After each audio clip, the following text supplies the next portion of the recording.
एक समकोण त्रिभुज की तीनों भुजाओं की लंबाई क्रमशः x-2 सेमी, x सेमी और x+2 सेमी है, तो x का मान ज्ञात कीजिए।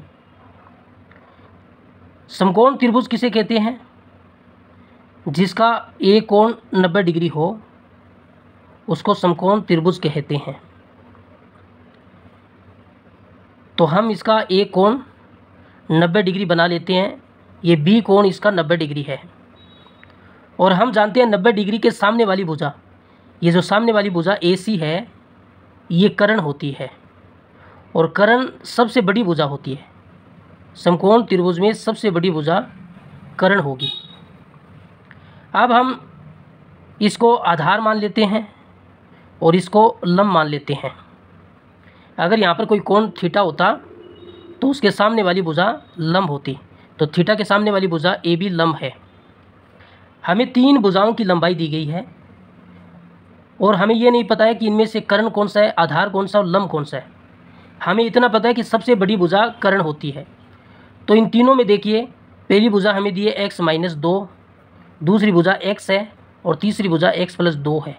इन तीनों में सबसे बड़ी भुजा कौन सी है? वह भुजा कर्ण होगी। अगर हम x का मान 4 लेकर चलें, यहाँ पर x का मान 4 रखूँ तो 4 - 2 बराबर 2 होगा। x का मान यहाँ पर 4 होगा, यहाँ पर x का मान 4 रखूँ, 4 + 2 बराबर 6 होगा। इस भुजा का मान 2 आया, इस भुजा का मान 4 आया और इस भुजा का मान 6 आया। तो इन तीनों में सबसे बड़ी भुजा कौन सी होगी? x+2 होगी। तो x+2 सबसे बड़ी भुजा है, तो सबसे बड़ी भुजा कर्ण है, तो कर्ण का मान x+2 होगा। अब हमारे पास दो भुजा हो रहे हैं, x-2 और x। इन दोनों में से किसी को भी मान लीजिए। हम लंब को x-2 मानते हैं। अगर आप x भी मान लोगे तो कोई फ़र्क नहीं पड़ेगा। और तीसरी भुजा x रह गई है, उसको हम आधार मान लेते हैं। अगर आप इसको x-2 भी मानते हो तब इसमें कोई फ़र्क नहीं होगा। हमें सिर्फ इतना ही देखना है, कर्ण वाली भुजा को देखना है। कर्ण वाली भुजा हमें पता चल जाती है, तो फिर इन दोनों में से किसी को भी मान लीजिए। फिर समकोण त्रिभुज के अंदर एक प्रमेय लगती है, उस प्रमेय को कहते हैं पाइथागोरस प्रमेय। पाइथागोरस प्रमेय। पाइथागोरस प्रमेय क्या होती है? कर्ण का वर्ग बराबर लंब का वर्ग प्लस आधार का वर्ग। हमारे पास कर्ण का मान कितना है? x+2 है, तो x+2 का वर्ग हो जाएगा बराबर लंब का मान कितना है? x-2, तो x-2 का वर्ग हो जाएगा प्लस आधार कितना है? x, तो x का वर्ग हो जाएगा। अब हमें इस सवाल को ऑप्शन से करना है। ये 4 ऑप्शन जो हमें दिए गए हैं, इन्हीं से ये सवाल होगा। पहला ऑप्शन ए है, इसका मान x का मान हमें 10 दिया है, x का मान 10 दिया है। हम इसमें देखते हैं कि ये सही है या नहीं है। अगर ये दोनों बराबर हो जाए, इधर वाली संख्या और इधर वाली संख्या बराबर हो जाए, तो ये मान सही होगा।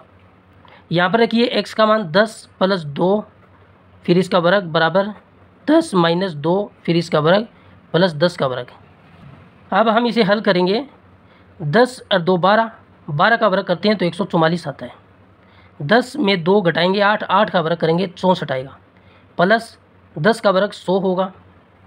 144 बराबर 100 में 64 जोड़ेंगे 164 आएगा। तो ये दोनों बराबर नहीं है, तो जो x का मान 10 है वो x का मान नहीं होगा। दूसरे ऑप्शन में आप देखोगे तो आपको x का मान 8 दिया है।